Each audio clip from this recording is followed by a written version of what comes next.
Welcome back to the library, everyone. Today, our tale takes us into the depths of World of Warcraft's history. We're going to uncover the secrets of Westfall.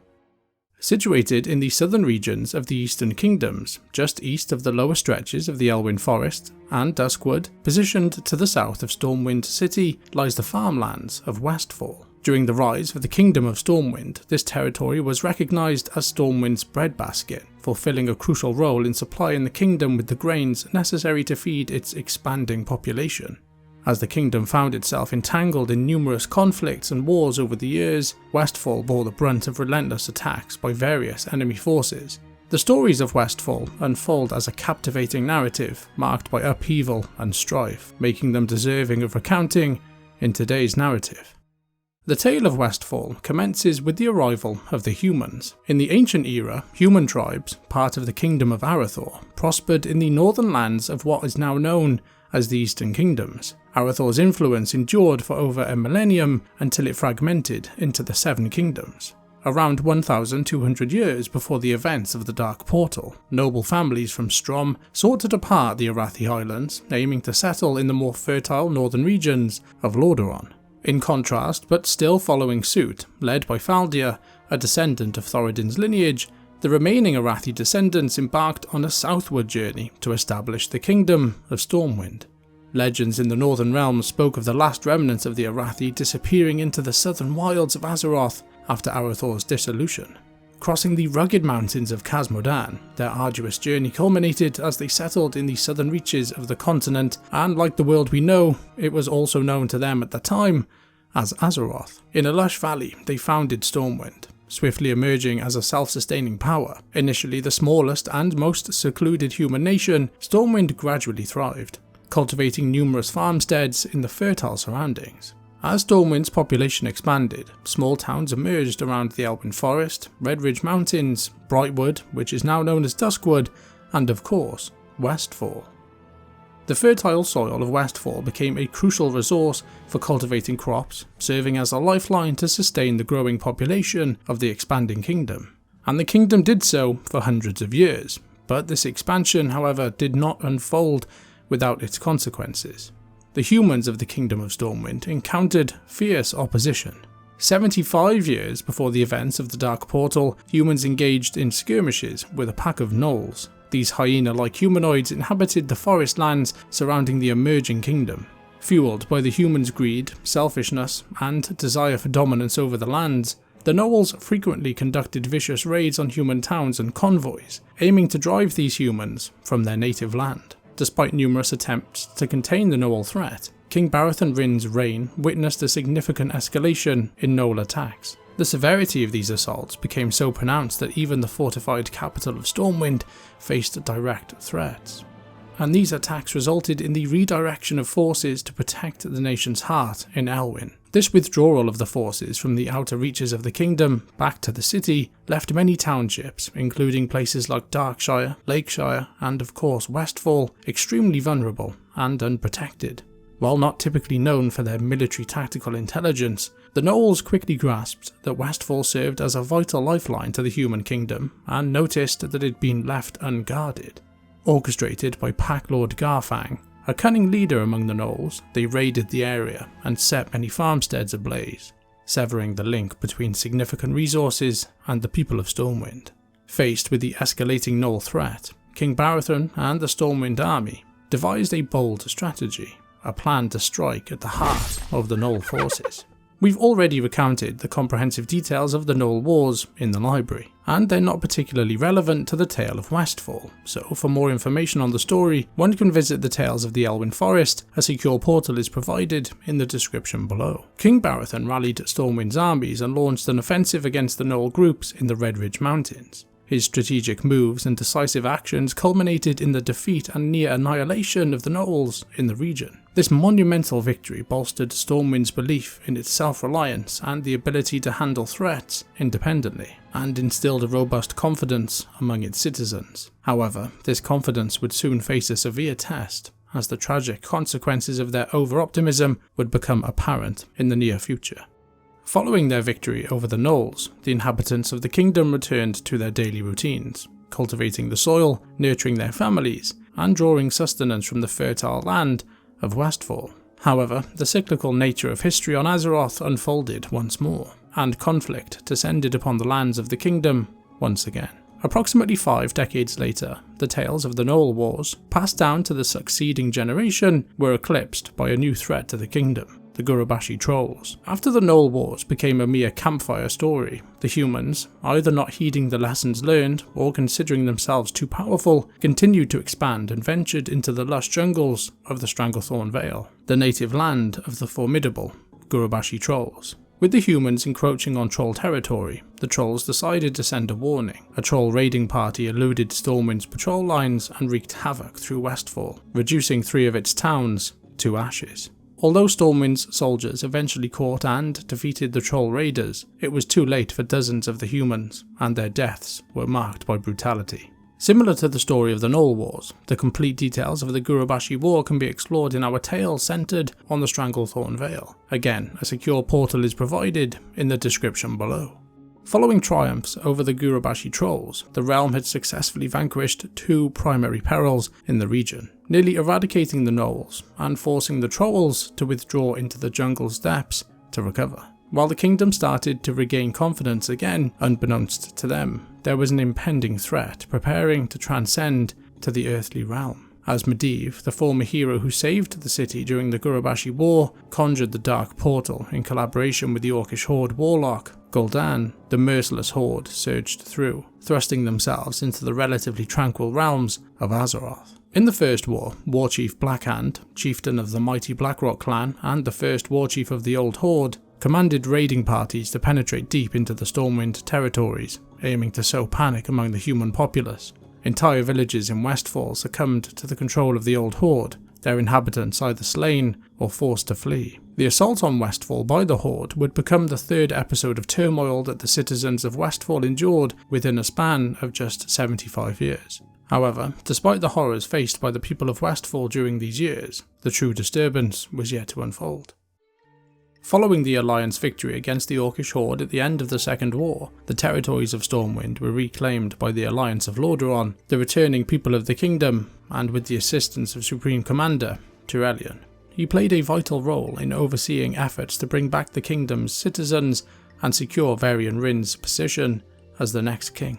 Upon their return to the now devastated lands that were once the flourishing kingdom, the entire capital city required extensive reconstruction. This colossal undertaking was entrusted to the Stonemasons Guild, a collective of highly skilled artisans and builders led by their elected leader, Edwin VanCleef. The Stonemasons had already demonstrated their expertise with their previous project, Netherguard Keep, an Alliance fortress constructed in the mountains of the Blasted Lands with the sole mission of overseeing the destroyed Dark Portal and preventing further disturbances. Through hard, honest work and with the will of human determination, the Stonemasons successfully restored Stormwind to its former glory, but they faced a setback when they were seeking payment for their diligent work.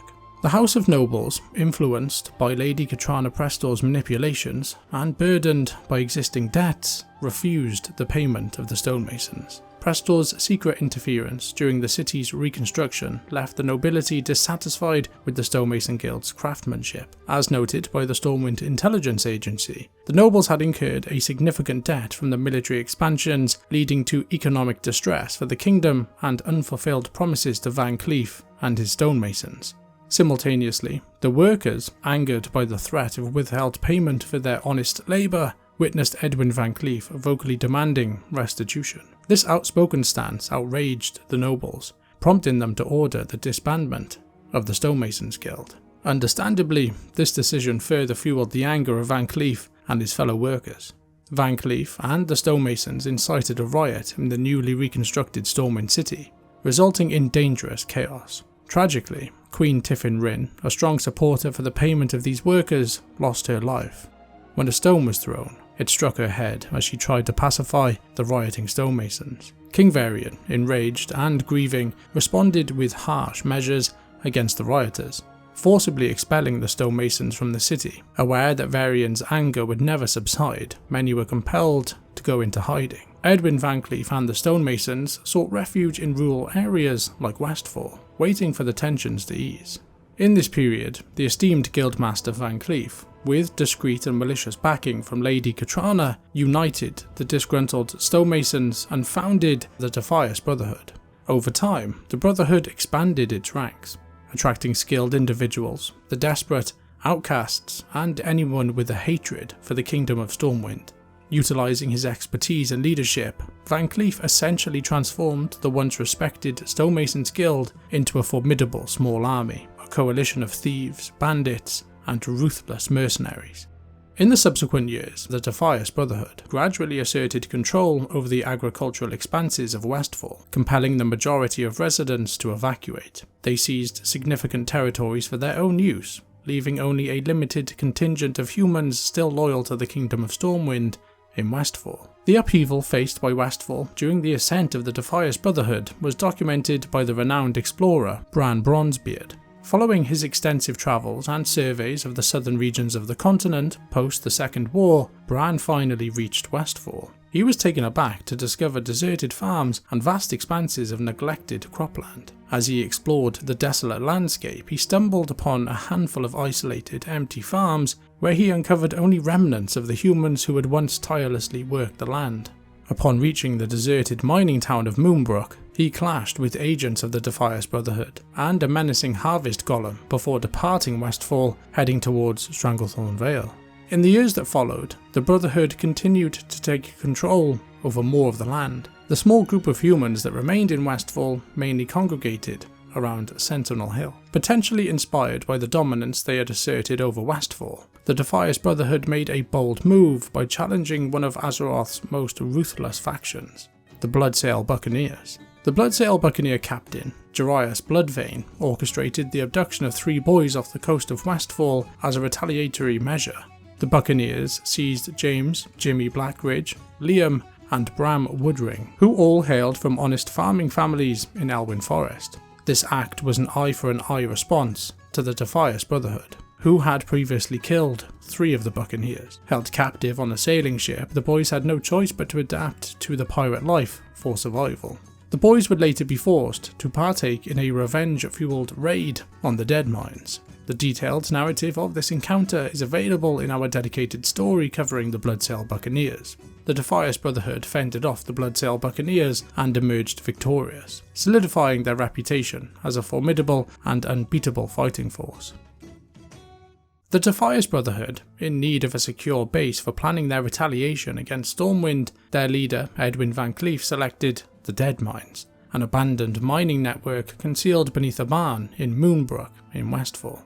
Before the First War, the Deadmines stood as the primary gold production centre in the human lands, contributing a significant portion of wealth to Stormwind's treasure reserves. Notably, Sir Anduin Lothar once ventured into the perilous Deadmines, facing ogres during his quest for the Tome of Divinity. Despite being held captive for 20 months, Lothar eventually triumphed and completed his mission. The dungeons beneath the Deadmines also played host to Blackhand's daughter, Griselda, who fled there with the ogre, Turok. Both met their demise during an orcish raid, and following the chaos of the First War, the mines were abandoned and believed to be haunted, preserving them from any significant disturbances. For a time, Captain Bramblebeard and his crew took refuge in the caves until the arrival of the Defias Brotherhood. From this subterranean stronghold, Edwin VanCleef supervised the construction of a colossal juggernaut naval vessel. The ultimate plan was to employ this formidable vessel to unleash destruction upon Stormwind from the sea. This nefarious group was resolute in causing mayhem and ultimately annihilating the House of Nobles in Stormwind City. It was from the Deadmines that Edwin VanCleef gave his orders to the Brotherhood. The Defias successfully seized control of portions of Elwyn Forest, Duskwood, Westfall, and they even briefly disrupted the Stormwind Stockade by taking control of the prison in the capital. The Brotherhood's influence didn't stop there, and it even extended into the peaceful Northshire Valley. In the vicinity of Stormwind and Elwyn Forest, the Defias Brotherhood honed the craft of ambush, making it extremely challenging for caravans to navigate the woods without interference, despite the protection provided by the Stormwind City Guard. The guards, facing manpower constraints, couldn't effectively pursue the Brotherhood into their Westfall base, so consequently the local farmers and villagers united to form the People's Militia, aiming to resist the Brotherhood's activities. The People's Militia originated as a volunteer military group centred in Westfall with the primary objective of countering the Brotherhood. Its establishment stemmed from the prevailing sentiment in the area that Stormwind had abandoned Westfall. Headquartered in Sentinel Hill, the militia's guardians were also deployed along several nearby roads. The militia actively recruited young adventurers to address issues such as reducing the local gnoll population and handling other assorted threats. Brian Stoutmantle, their leader, coordinated operations from the lower section of Sentinel Tower in Sentinel Hill.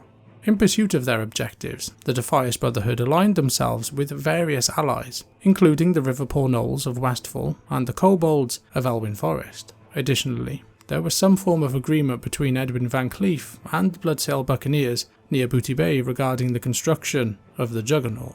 The Defias Brotherhood also orchestrated a daring and unprecedented feat with the help of their allies worldwide, the kidnapping of the King of Stormwind. Following the aftermath of the Third War, King Varian Wrynn travelled to Theramore for discussions with Lady Jaina Proudmoore concerning Horde and Alliance relations. It was during this journey that Varian Wrynn fell victim to the Defias, who had been informed of this diplomatic mission through a suspected spy within the Kingdom of Stormwind. Speculation suggested that he was taken to Alkaz Island and held captive by the Defias' allies, the Strashaz Naga. While the epic tale of Varian Wrynn's ordeal deserves its own narrative, this incident stands as a testament to the formidable strength of the Defias Brotherhood.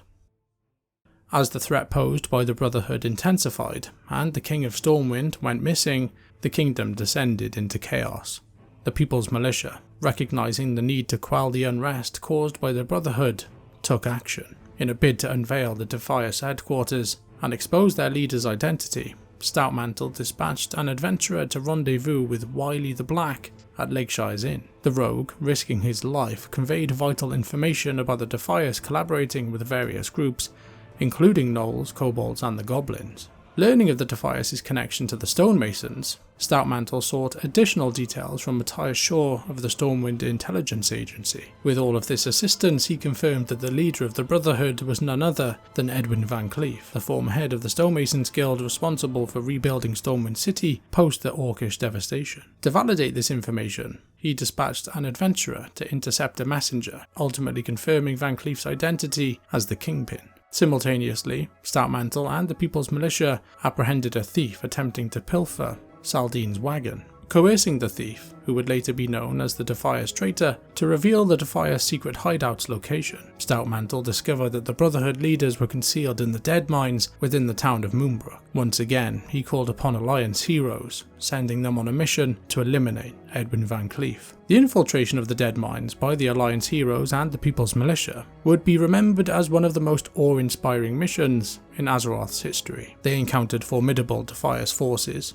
comprising of miners, magicians, watchmen, and henchmen. Additionally, they faced various goblins, ogres, and undead, all aligned with the Brotherhood. Navigating the depths of these mines, they reached the Ironclad Cove and the Juggernaut naval vessel, where confrontations with Mr. Smite and Captain Greenskin ensued. Progressing to the summit of the vessel, they confronted VanCleef's henchmen, emerging victorious. With VanCleef's sidekicks defeated, they faced the Kingpin himself in a decisive battle. The adventurers triumphed, believing they had put an end to the Brotherhood once and for all.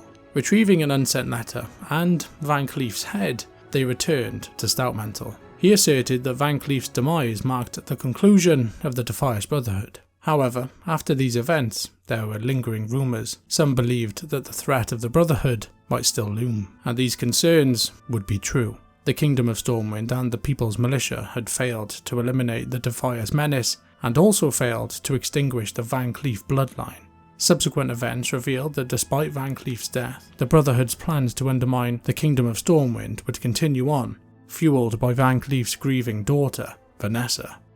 The stories of the Defias Brotherhood pretty much dominate the narrative of Westfall, but it's important to recognise that the residents of Westfall faced various additional trials during this period. Harvest Watchers seized control of several farms in the aftermath of the Defias chaos, while murlocs infested the nearby beaches, posing a continuous danger to anyone venturing into their territory. Upon first arrival in the zone, adventurers were tasked with addressing these challenges. They not only helped purge the area of these threats, but also assisted in providing food to the remaining community members. Years later, as the remnants of the Brotherhood withdrew to their underground stronghold to regroup, the kingdom's focus shifted away from Westfall once more amid the unfolding events of the Burning Crusade.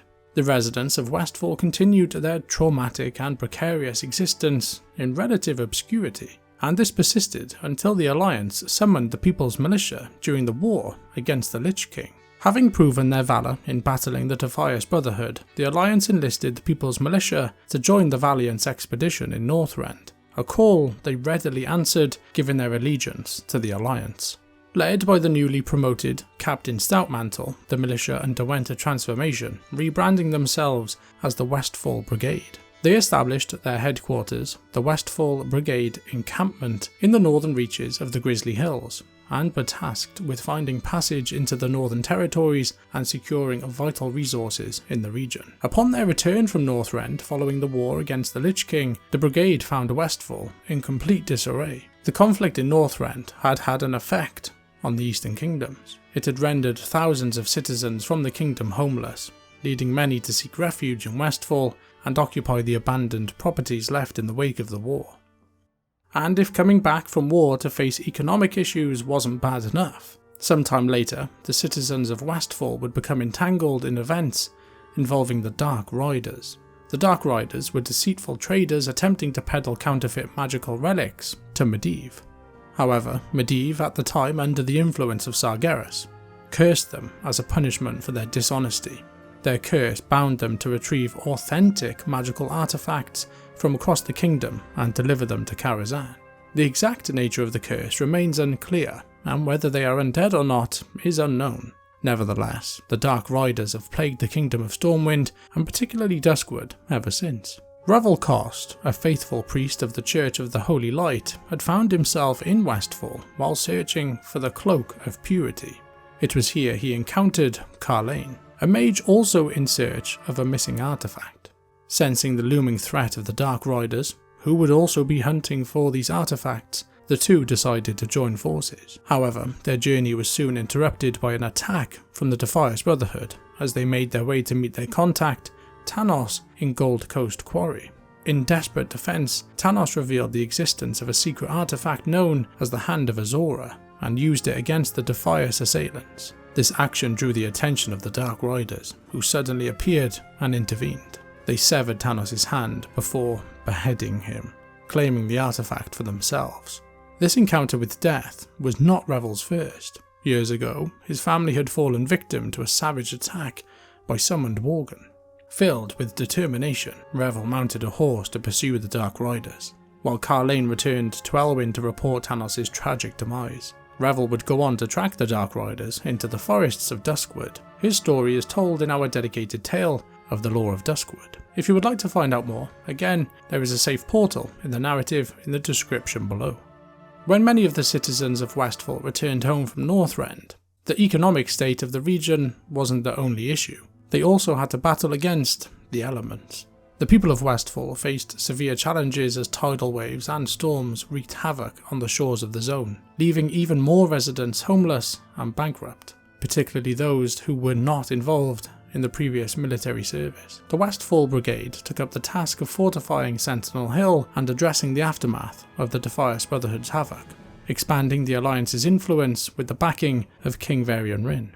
However, their struggles were overshadowed by the catastrophic return of Deathwing the Destroyer and the Cataclysm. The Cataclysm swept across the Eastern Kingdoms, leaving no corner untouched, and Westfall was no exception to its devastation. The events ravaged Westfall, creating the massive raging chasm that consumed parts of the Molson Farm and the Alexton Farmstead. In the aftermath, many farmers, led by Thurman Grant, departed Westfall to resettle in the rejuvenated lands in the Western Plaguelands. The kingdom responded to the devastation in Westfall by sending supplies, troops and siege engines to aid in the region's reconstruction and provide shelter for Stormwind citizens displaced by the Cataclysm. Yet, their efforts were impeded by the resurgence of an old enemy. Despite the significant blow dealt to the Brotherhood's leadership, including the demise of Edwin VanCleef, the Defias Brotherhood staged a comeback. Stepping into her father's shoes, Edwin's daughter, Vanessa, assumed leadership of the Defias with the singular mission to avenge her father's death by striking back at Stormwind.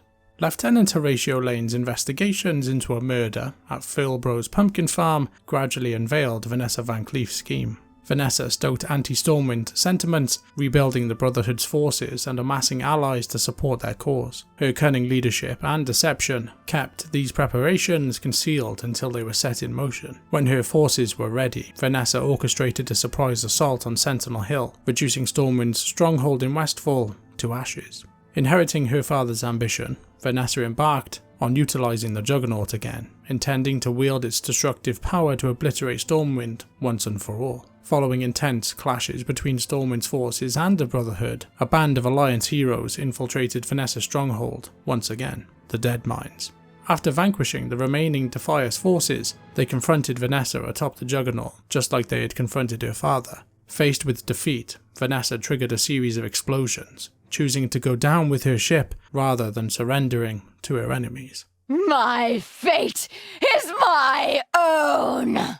Amidst the third invasion of the Burning Legion, Westfall became a primary target for the Legion's onslaught, enduring relentless assaults from these demonic hordes. Under the steadfast leadership of Stoutmantle, the Stormwind army valiantly defended Westfall alongside adventurers from both the Alliance and the Horde, as well as the Illidari. The Illidari established a temporary camp to aid in repelling the demonic onslaught before departing once the threat had subsided. In a remarkable show of resilience, farmhands transformed into makeshift militias, arming themselves to fend off the demonic invaders. With the Defias Brotherhood gone from the region, the Deadmines fell into an eerie silence. Captain Klutz, a lone surviving hobgoblin, found solace amidst the mine's abandoned animals, adopting them as his own. It was during this time that a terrible fact was revealed. Vanessa VanCleef, the leader of the Defias Brotherhood, had survived. She had somehow managed to poison and cloud adventurers' minds, allowing her to fake her own death. Seeking refuge and assistance from Lord Ravenholt, Vanessa ultimately joined the Uncrowned. Despite her initial attempt to eliminate the last Shadow and seize control over the Council of Shadows, Vanessa found herself bound by loyalty to the Uncrowned, pledging the Brotherhood's allegiance to the cause. The Defias integrated into the Hall of Shadows beneath Dalaran, with Lonica Stillblade and the Rogue Academy spearheading the recruitment and training of new Brotherhood thieves as agents of the Uncrowned. The organisation's ranks swelled, now encompassing Blood Elves, Night Elves and the Forsaken among its members. It was then that the Brotherhood officially relinquished the Deadmines. Only a lingering spirit serves as a spectral reminder of the Brotherhood's former presence there. Throughout the campaign on Argus, Defias thieves stood shoulder to shoulder with the agents of the Uncrowned and the armies of Legionfall, battling against the demonic forces. Moving back to the region of Westfall, after these events, Sentinel Hill was rebuilt and fortified, while the Westfall Brigade collaborated with the Stormwind Intelligence Agency to maintain order in the region, apprehend troublemakers, and deter the disorderly Gnoll packs following Hogger's demise. In the years following the defeat of the Burning Legion, Vanessa VanCleef struck a deal with Matthias Shaw. If she kept the Defias Brotherhood in check, the Stormwind Intelligence Agency wouldn't pursue them for their crimes. Despite her efforts to curb their banditry and focus on aiding Westfall's people, King Anduin Rin's reforms brought increased aid and resources to the region, dimming the revolutionary fervour. Moreover, King Anduin offered pardons and reparations to former stonemasons and their families, prompting them to abandon the life of banditry and return to Stormwind City as citizens. This left the Brotherhood with only ruthless criminals willing to prey on innocents for the fun of it. Sometime later, a disgraced noble named Count Clesington convinced the remaining Defias in Westfall to betray Vanessa VanCleef. He orchestrated the theft of the Drakefire amulet from Stormwind Keep and dispatched his agents to Moonbrook to eliminate any obstacles. In the Deadmines, Count Clesington and Duncan Ratspun manipulated the Defias, using the artifact's powers to incite them to march on Northshire Abbey, aiming to utilise it as a base for pillaging Stormwind City. Witnessing how easily one corrupted noble turned the Brotherhood against her, Vanessa realised she no longer belonged. She departed from the Brotherhood and urged her loyal followers to return to their families and assist Westfall in different ways. Subsequently, the Breadbasket Guild emerged, formed by a coalition of Westfall farmers, former Defias members, and war refugees, all dedicated to aiding the region and its inhabitants. Their endeavours focused on revitalising farms, constructing proper homes and fostering community. With the backing of Countess Cecilia Classington in the House of Nobles, the guild formalised its organisation to seek support from the kingdom.